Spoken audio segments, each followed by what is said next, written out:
Question I'm in is 1082. I told this never show this to me, and it's still showing. Close mouth, don't eat, man. That way you're here, make connections.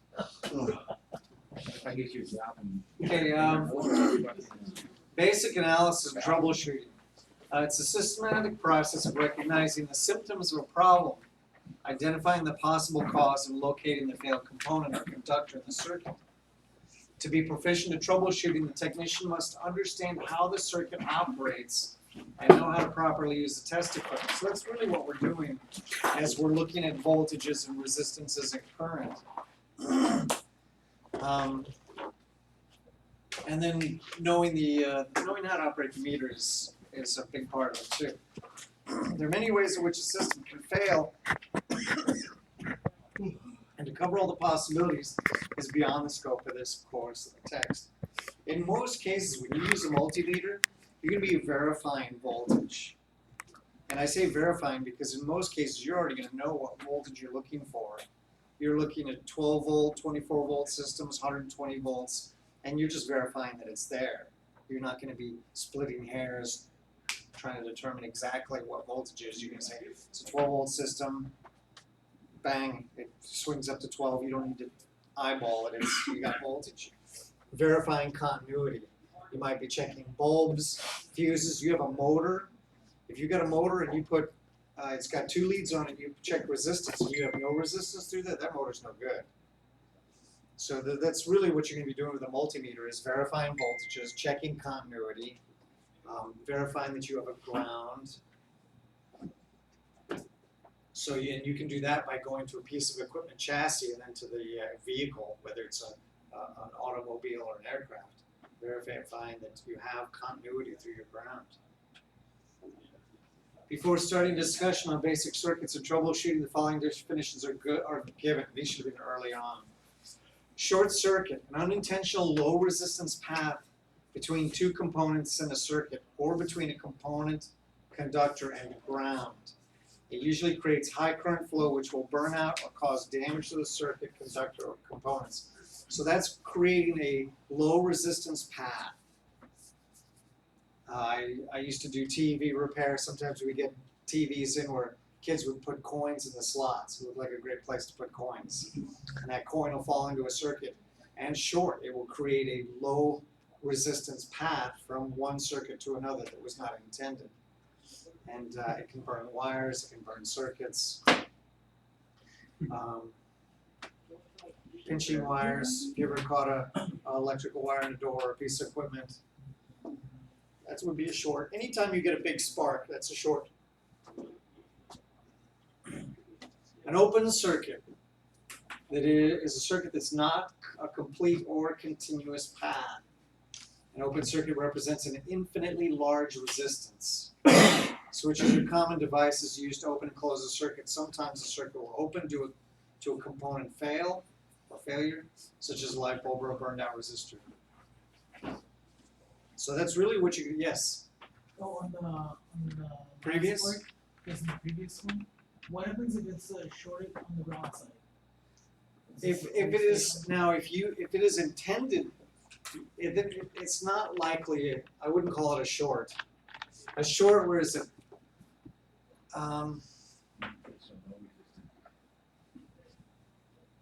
see, they say a component, conductor, and ground. A short is from the side that you have power or current.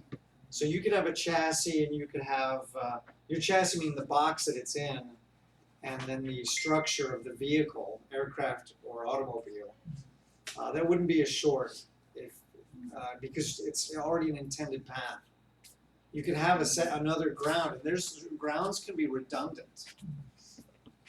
You may have a component that in itself, when the unit is bolted into the rack, is grounded with the rack, and then it may still have a jumper cable that carries it to a common ground, that a wire common ground. I had another thought. I don't know if I answered your question. It's an unintended. A short's you're gonna get a current, high flow. Voltage measurement is measured across a component with a voltmeter or the voltmeter position on a multimeter. Usually there's a DC and an AC selection. Before the meter is used for measurements, make sure that the meter is selected for the correct type of voltage. When placing the probes across the component, take a measurement. Take care to ensure that the polarity is correct.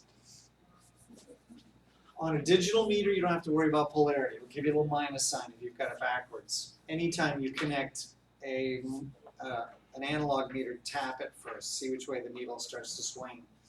If you don't know the correct type of voltage, then set it for a much higher voltage and then come down from there. Current is measured with the ammeter connected in the current path by using a break in the circuit. And this is something that should have been covered earlier, but this is the order that I was given to teach it in. It's connected in the current path by opening or breaking the circuit and inserting the meter in series. And that's a test question occasionally. If it asks how is an ammeter, how is current measured, or how is the ammeter placed in a circuit, the key word is series. You actually break the circuit, open it, and install the meter. It's like a counter. All the electrons have to flow through that ammeter for it to count amps. Amps is the number of electrons that pass at any point within a second. So if I could measure from right here, however many electrons pass that point, just go through any one of these points anywhere in 1 second, that would be the current. Positive side of a meter is connected towards the positive voltage source. Meaning if your red lead will be on the side towards your positive battery side. Checking resistance in a circuit.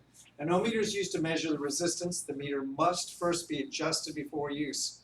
When a connection is made, the internal battery is allowed to produce a current through the movement coil, causing a deflection of the needle in proportion to the value of the external resistance. If you're just verifying continuity, now this is a digital, most of these don't require zeroing. But if you're just checking continuity, you just need to see if you've got a needle swing. You would check continuity to see like a fuse. When I'm up here checking multimeters, if they don't work, I just check for continuity.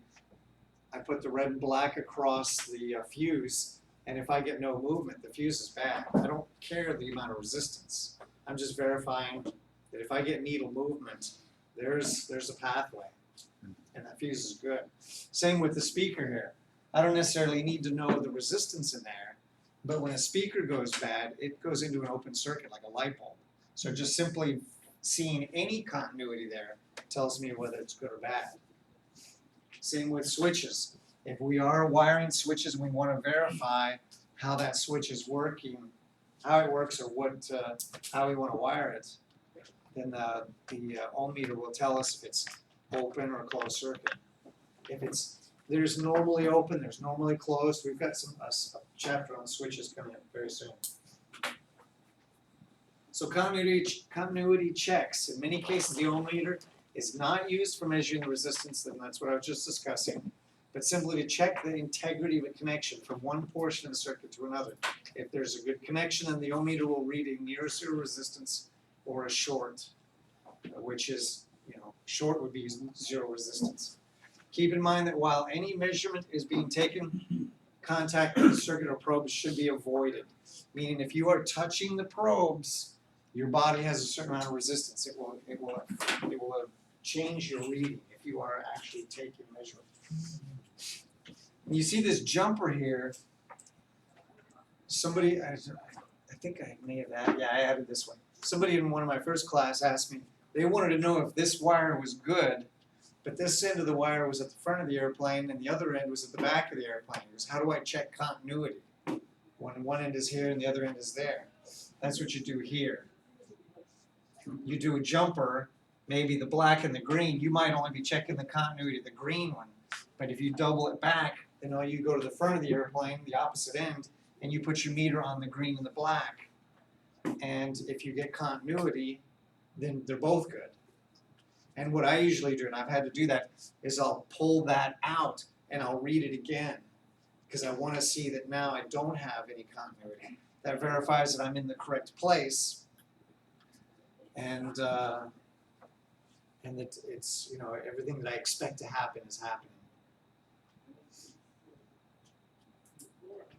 Here they're checking a power cord, so you can stick the meter in one end and there and just check continuity. Verify that the connection is good. In that case, once you've checked those two locations, you move into the next hole and check the other half. When it says in here, we'll read a near zero resistance or a short. A short is zero resistance. Oh, It's usually it's not really the where I would use the word short, but a short is little or no resistance, and a short generally is where it's undesirable. yeah, something's blown. It can be blown, or something could be in the way. A hot You can- wire touching the ground or something. You can have a piece of equipment pinch a wire, Right. or another, you know, a ring. They tell you when you use electronics, necklaces and rings, you don't want on. You can get those in a necklace in a piece of equipment you're working on, create a short. And that necklace will heat up. Get red hot quick, you'll burn mark around your neck. Capacitance. There are usually two common models of failure of a capacitor. And we haven't talked about capacitors. One is a complete failure characterized by a short circuit through the capacitor due to the dielectric breakdown or an open circuit. So they're saying that a complete failure is usually a short, where it'll show little or no resistance.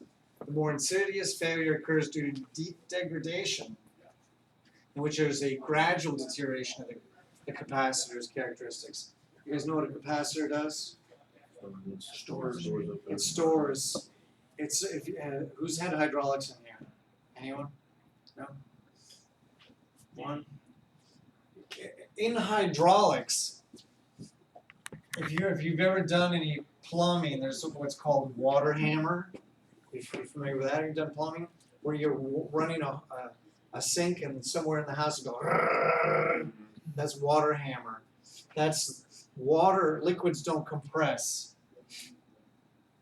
So in a hydraulic line, you typically will have what's accumulator, and accumulators can be in various designs, but this would be nitrogen. What's it? NO? I forget what nitrogen is. And then this would be hydraulic fluid, and this would be a rubber diaphragm. And you might typically you'll put like 1200 psi in there, something like that. It depends on the accumulator. So to avoid that water hammer effect, as you turn equipment on or move flight control surfaces, you have hydraulic pressure and the valves open and close, and that fluid tends to hammer pretty hard when you close a valve. So this rubber diaphragm, this fluid, if you get a hammer, the diaphragm will compress against this pressurized gas rather than hammer your lines.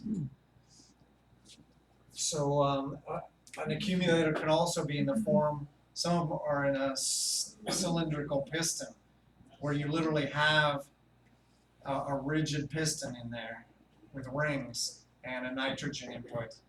So you have your gas, I want to say it's NO. I think nitrogen is just N. And thank you. And then you've got your fluid on that side. Now, what this also does is this pressure, when you have when you first open that valve again, flight control surfaces have a valve, and you have pressure to a valve, and that valve can be operated mechanically or electromechanically or electrically, just solenoid. But when you open and close that valve to allow fluid through, it can also allow a drop in pressure. So this, if you have stored pressure and you get a momentary drop, that gas will push against the fluid and kind of help help that. So you might have 3,000 psi in here, and if it drops to 2,500 for a brief second, that gas will expand and help assist that you don't get as much of a drop when you a drop or a surge. It kind of balances everything out a little bit. And a capacitor does pretty much the same thing electrically. Once you have power flowing through it, and these are wired in series, they will hold part of your voltage. So this is 12 volts. That capacitor is actually going to be in here in series. And if I have 12 volts going through here, it's going to hold 12 volts. And once I shut it off, turn this off, this will hold 12 volts. And you can actually be shocked by it later. And we used to do that in electronics classes. Somebody who's working on components, we'd take the capacitor and stick it in the appropriate voltage and put it back in their work area, and they'd be clueless to it. They'd be, as soon as they touched both sides, it'd bang and just release into their body. How does it hold that amount of voltage? PFM. I think it has to do. I was reading more about the diodes and how they work. It has to do that the P and the N. You know what I'm talking about? Does that sound familiar to you? If you guys don't know what PFM is, it's pure fucking magic. Sometimes we just don't know how things work. I know that the capacitor, it's chemical. That it stores it. It will hold and release that electricity chemically very quickly. But the capacitor will do the same thing. If you turn on another component and you would typically get a voltage drop briefly, that capacitor will release its voltage in and kind of help push. And then if there's a surge, like when you turn, whatever, you have some type of spike in voltage, it'll help absorb it. Huh. So they work very similar to a hydraulic accumulator. What does the penny represent? The short? The penny is just showing the size reference to it. So you're not looking at something that's as big as your head. The P and the N junction. Does that sound? Yeah, and there's depending on the electrical components, they have letter designates, and I don't remember what they all are. So every one of those is a capacitor? Yes, various types of capacitor, and it's usually determined by current, the amount of current they handle. This would obviously would be a very small amount of current that it would hold, and that would hold more. And capacitors can be huge. So, and they can be very dangerous too if there's big enough current. How big would a capacitor have to be to store solar energy and have it? See, this is now some of these little tiny. I had a little race car that had a capacitor. You could charge it immediately, and then it would run for about 2 minutes.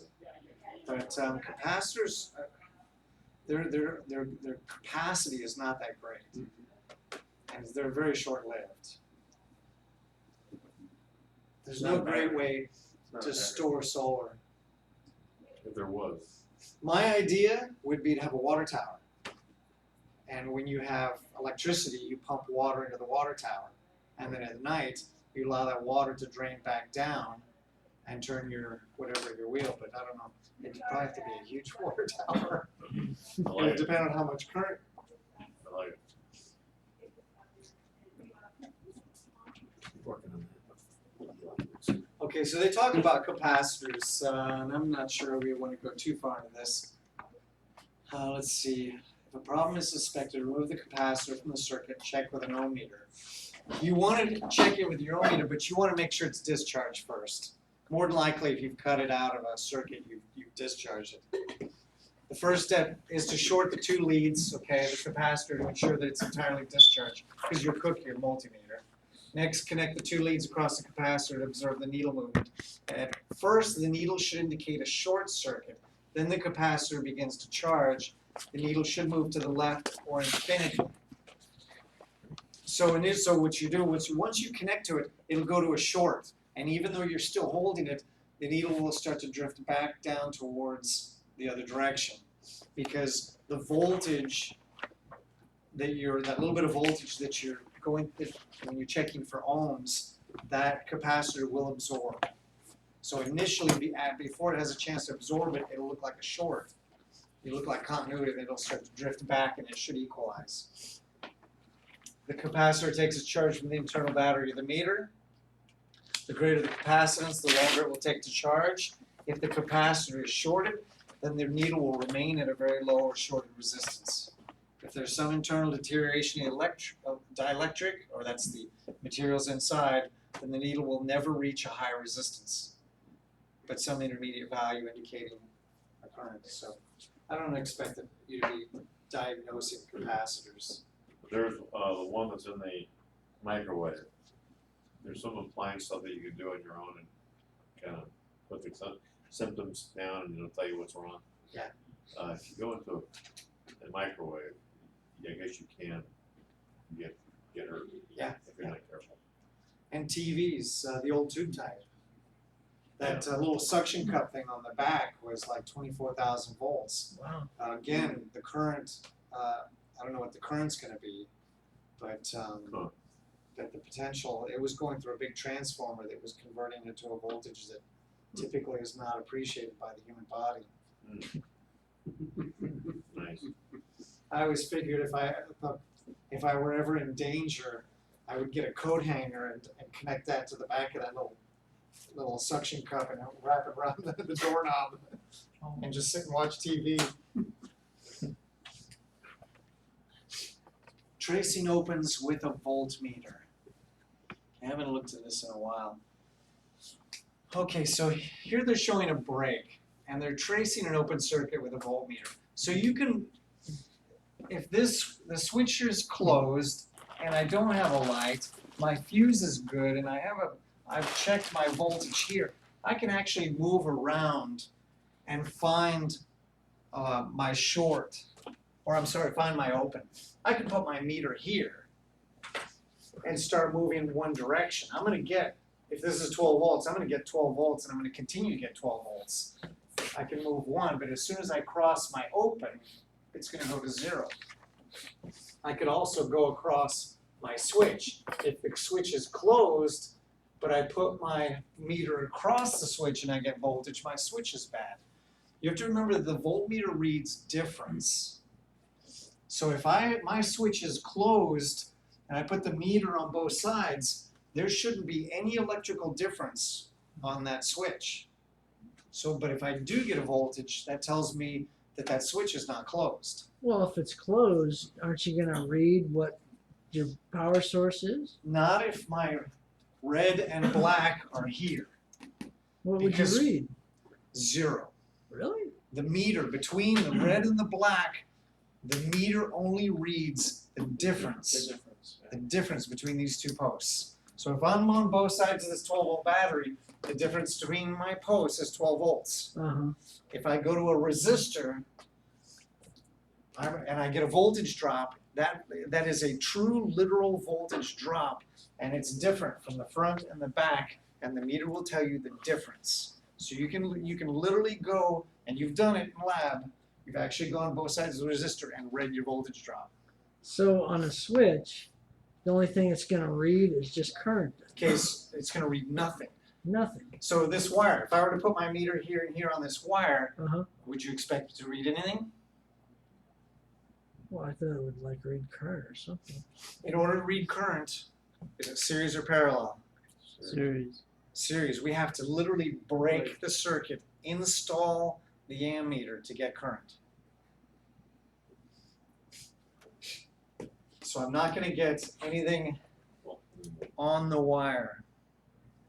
There's no difference. If I have 12 volts or 100 volts or 2,000 volts running through here, this wire, although it may have 2,000 volts in it, now it may have 2,000 volts in it, but from here to here, there's no difference. I don't have any voltage drops. Mhm. If I take this 1,000 volts and I go to the ground or chassis, there's a difference between that 2,000 volts and whatever else I measure. Mhm. But within this one line, here, there's 0 difference. Hmm. Okay. I can check continuity through here, but not with power on. Or I'll ruin my meter. I've got to take the voltage, the power source off. And even if I did disconnect this battery, I'm going to check for voltage in my system in case there's capacitors or something else, a backup battery or something, because I don't want to cook my. Anytime you read resistance in any type of circuit, you want to check the voltage first. Unless the resistor's sitting in your lap or on the table in front of you, check resistance. But if it's in a circuit, double check with the voltage setting, because if you put your own meter on there, you're gonna blow a fuse or do damage to your meter. But once, if this were a resistor, I would get that voltage drop. Mhm. It has two resistors or two resistive sources, a light and a resistor. I get a voltage drop, but with it open, now I'm reading what are pretty much just voltage. I might get a little bit of voltage drop. I'd have to give that some thought. If it's open, are you gonna read 12, if the source is If I'm 12, across here like this shows, I'm going to show pretty much whatever my voltage is. 12 volts, or whatever it is. I don't think I'm going to see Because of the resistor. if the resistor's open, because or if it were closed, I'd get a Oh, voltage drop. You're saying you're reading because you're Because connecting the basically I'm circuit. reading back to the battery, and I say that you probably wouldn't see, you're not gonna see a voltage drop here, because you don't have the current. When you're checking with your voltmeter is just barely sipping on this source. So you don't have the full flow, and current isn't a factor. This isn't gonna have the current. When I connect my own voltmeter, this isn't going to light up as bright as it always was. I'm not going to see a voltage drop because it doesn't have the current. So if that's 12 volts, I'm pretty much going to read 12 volts because it's hard to explain. But I'm just getting such a small sample that there's not enough current flowing to get a voltage drop. It's almost like it's not too different from checking continuity. There's so little current electricity flowing through that meter. So if you cut the wire, you open the circuit, and you put a lead on each end, you're gonna read your voltage. Pretty much. If the circuit is closed, And And you we're put- a resistive load, I'd get the drop, the voltage drop. and if you just put it on there with no resistance, then it would read nothing. If you put a positive or negative lead on the closed circuit, just like across a switch, you would read nothing. Yeah, if this were a fully functioning circuit and I put it on here or Yeah, here, yeah. I'm gonna get 0. Oh. Because there's no difference from here and here. Okay. I'm trying to think of an analogy. Well, that's, I didn't know that, but that's good. You have current, you have voltage there. The thing is, just between the two leads, you don't see a difference. There's no voltage drop. You've seen where we get voltage drops through resistors and Right. components that have So the resistance. switch is But when gonna I be put at my voltage. meter here, Yeah. there's no resistance in there. There's nothing that's Nothing to gonna measure. there's nothing that's gonna change the voltage from that point to that point. Okay. And that's either current or voltage. Well, if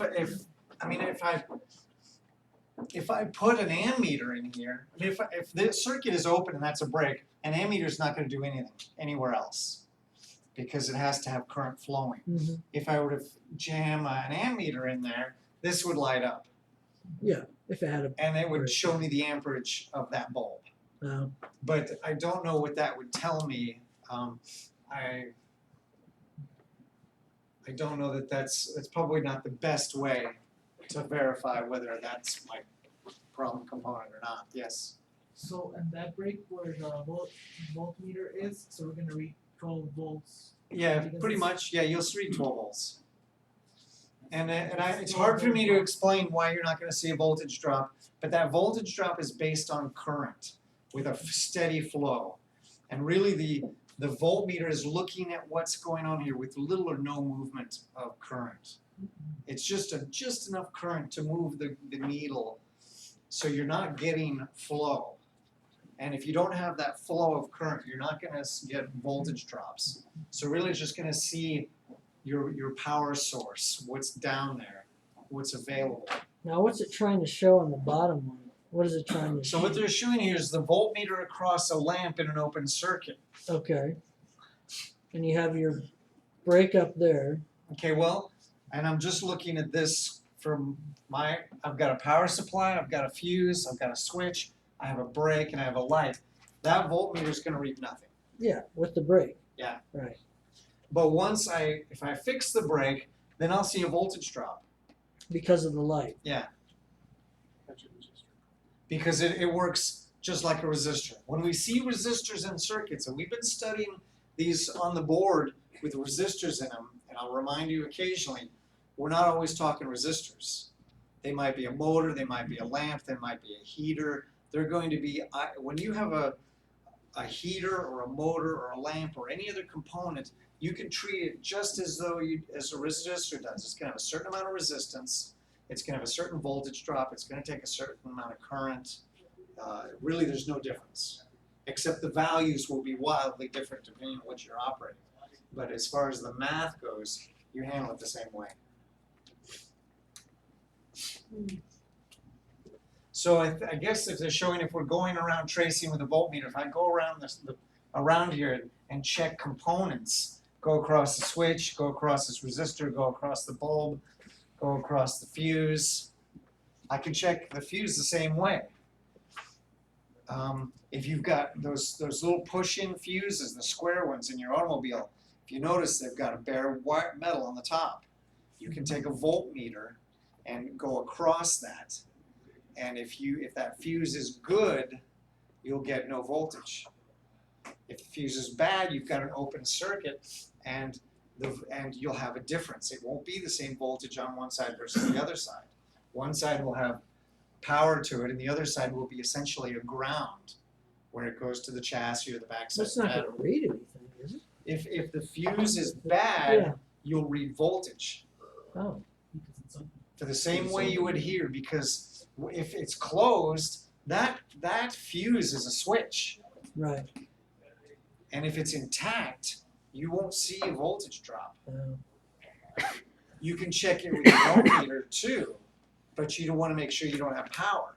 But the problem with the fuse, if you're checking fuses, you may get resistance through other parts of the circuit, because those fuses and wires, it may go through Yeah. a couple of headlights or a Yeah. horn relay or something. So it's not always, you have to know what you're measuring and what to expect to get any value out of your multimeter.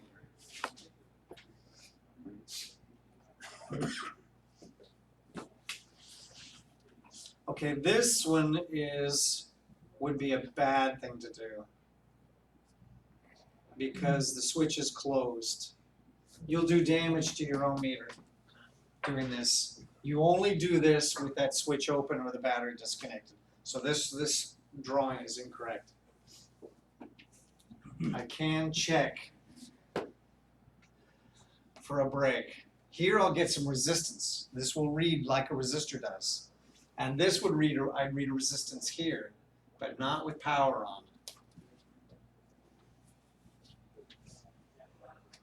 Using an ohmmeter to locate a shorted resistor. So you can go across the same way. Now here, this one's correct. The switch is open. If I go across a 40 ohm resistor, my meter is going to read 40 ohms. If this resistor is shorted, I'm going to get 0 ohms across the resistor when I would expect to see some resistance or whatever is printed on it. So they're showing there's a 50 ohm resistor, 10 ohms, but you don't want to do ohms with power on the circuit. We've only got a few more minutes. And here's with using a voltmeter. This is not too unlike what we were talking about. If a resistor is shorted, you're gonna have 0 resistance. The same as I would expect from a switch, 0 resistance. So I'm gonna get from a resistive value a voltage drop. And if I have a resistor that's not doing what it's supposed to be doing, I will not see a voltage drop. I'll see 0 voltage.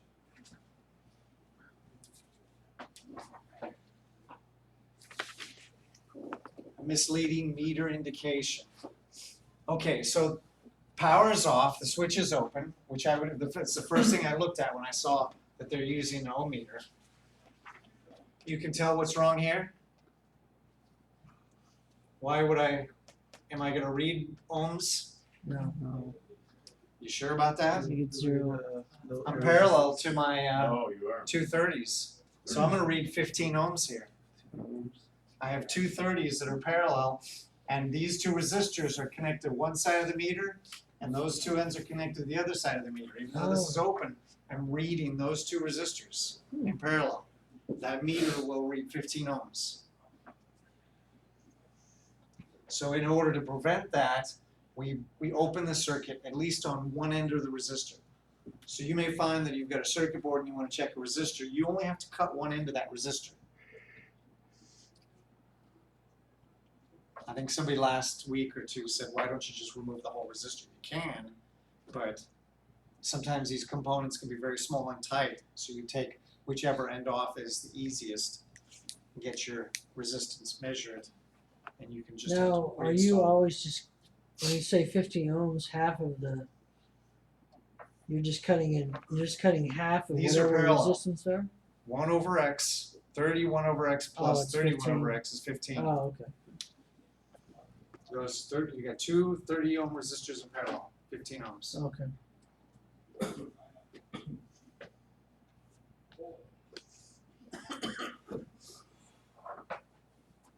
A shorted component causes a fuse to open.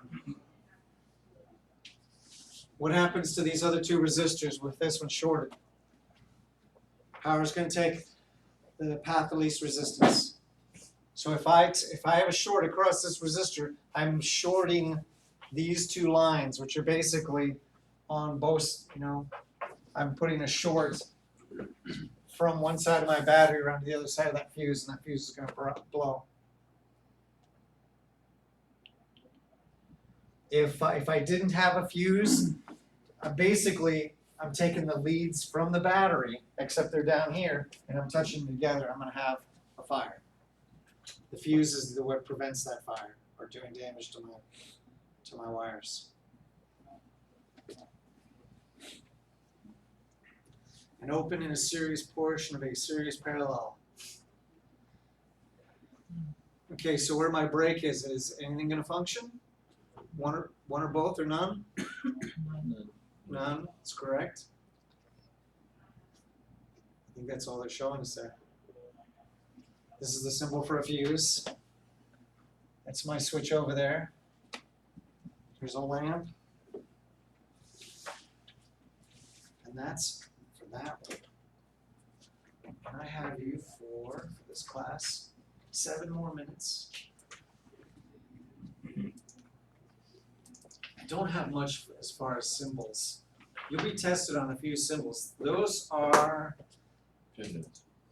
Those are LEDs. LEDs, light emitting diodes. They are literally a check valve. They will allow electricity to only travel one direction. In this instance, we use those for illumination. So those are LEDs. That is an LED, a light emitting diode, and there's the diode. So this is our check valve, and current would be allowed to flow from left to right. Here, current is allowed only to flow left to right, but it illuminates and creates light. What prevents it from going back? PFM. We talked about I could probably put it YouTube it. It has I don't know how it's done. It's one of those things I just have to Accept and accept. smile It's fate. about it. It's fate. We can Google it. Just happens. We can Google it, and what you do with that information, your life would be that much better, and you could share it with people at parties. Right? Yeah, it's not to come to the party anymore. So here's our rheostat and our variable resistor.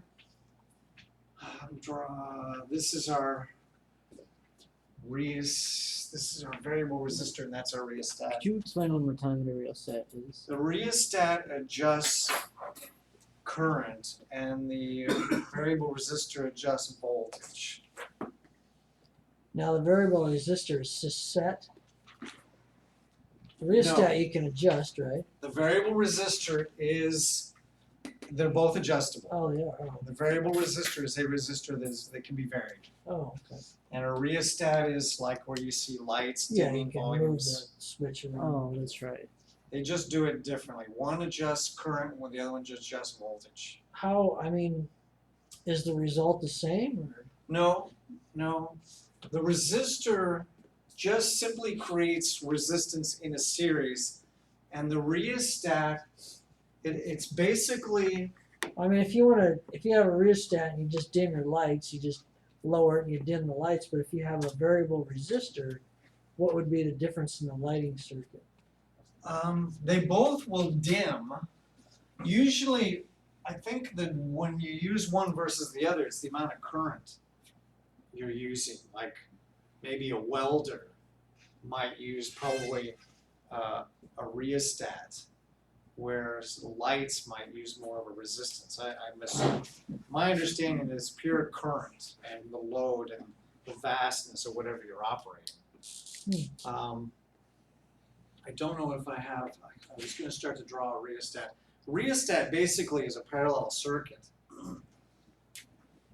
And this is the way I have it in my head. I've got, let's make this a light, just for the sake of whatever. And then the rheostat adjusts over here. So you have, if you remember, as I move this closer to this side, I skip the resistant material, and my resistance drops to near zero. And as I move it further down, closer to its original source, the current has to go through more resistant material, and the resistance is greater. But I have, what I'm operating is over here, so they're parallel. So I'm really, as I make adjustments here, I'm making current adjustments. Remember how we have the current with two paths? Yeah. As I create resistance here, I increase the current over here, just like on a river or a river. If I open one side wide open, then there's gonna be less current flow on this side. So that's a current adjustment. Where the resistor is just, you don't have this, Therefore, you only have the single path. oh, And that's what, that adjusts, voltage. You're talking about for the variable resistor? So this would be the variable resistor is more of a series component where I'm limiting, like we do a valve at home, a water valve. You increase resistance, you are adjusting resistance. But when they're parallel like that, and that's internal to this unit, Then usually the resistor. it affects current. Because as I create more resistance on one side, the path, the more current goes the other way. So you can see like the rheostat acts like a bridge between the resistor and the whole circuit. Try me one more time. Yeah, because like you put your selector across the resistor, you can go like from the top of the resistor all the way to the bottom. Yes. So it's does not to be technically like connected in the series, no, because it goes by where the selector is in the resistor, so it goes, or see if it's connected on the center portion of the resistor, so go from there. Yeah. Loop around. Yes, so I think what you're saying is you've got your resistive material, windings, a whole bunch of them. And then your wiper, as they call it. If I put it in the middle, if this is 100 ohms, and I put it in the middle, now it's only 50 ohms because it only has to go through half the resistive material. And if I crank this wiper all the way down to here, it goes through pretty much all the 100 ohms, so this, I get greater resistance. If I put the wiper up here, and then it bypasses, and it's 0 ohms. But that's a variable resistor. The rheostat is a parallel circuit, so my light's over here, and I'm doing exactly the same thing you were talking about, but now it's my river, and I have current, and as I widen this path, less water flows over here, and as I restrict this path, then the water increases over here. So you're basically using the same tool, but it's how we wire the load. The load is parallel here. in a rheostat where a variable resistor, the load is in series. And that alone determines whether it's voltage or current that's being adjusted. Is it current, so that one, the first, So in this would parallel, be- the light should get dimmer, correct? Yes, but this is a current because my best scenario, and I don't know if it works or not, it's the river. It As, does. as I restrict flow over here, this would, I mean, a bulb, the only indication we get is brightness, it's gonna bright or dim. Mhm. But if it were a motor or something else, it's current adjustment, only because I'm increasing or decreasing the amount of resistance on a parallel path. But that would actually, the bulb would get brighter because you're increasing the current. Well, anytime you change the current in a bulb, because the bulb has a fixed resistance. Yeah. So if you change the current or the voltage, they're all linear. You change one, the other one changes. The fixed resistor, the resistance won't change, R won't change. But if I change voltage, current will change. If I change current, voltage will change. Okay. And either one, if I increase either, the light will get brighter. The whole purpose of it was to show you. There's our kind of this drawing. So this would have a certain amount of resistance from point A to point B, and then S is the wiper.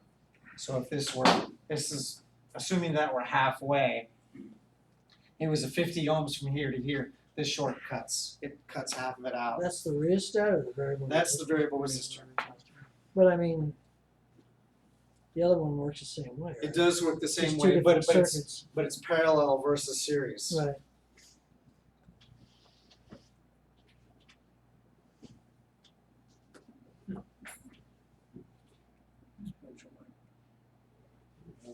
That would be. Yeah, I'm not gonna get into that. You can wire. This would be a rheostat because it's got 3 prongs on it. But I could use just the 2 wire series from this one to this one, and it would become a variable resistor. If I went from here to here, it would be a fixed resistance because that wiper, this is the center one. If you remember how that drawing is. I don't know if I have it. Yeah, there it is. This is that center prong. And from one end to the other, from the number of windings in the material determines the overall resistance. And that wiper in the middle would be the 3rd prong. I was just showing you some basic symbols. That's it, huh? It's lab. You guys want to take a break? Come and go as you please. I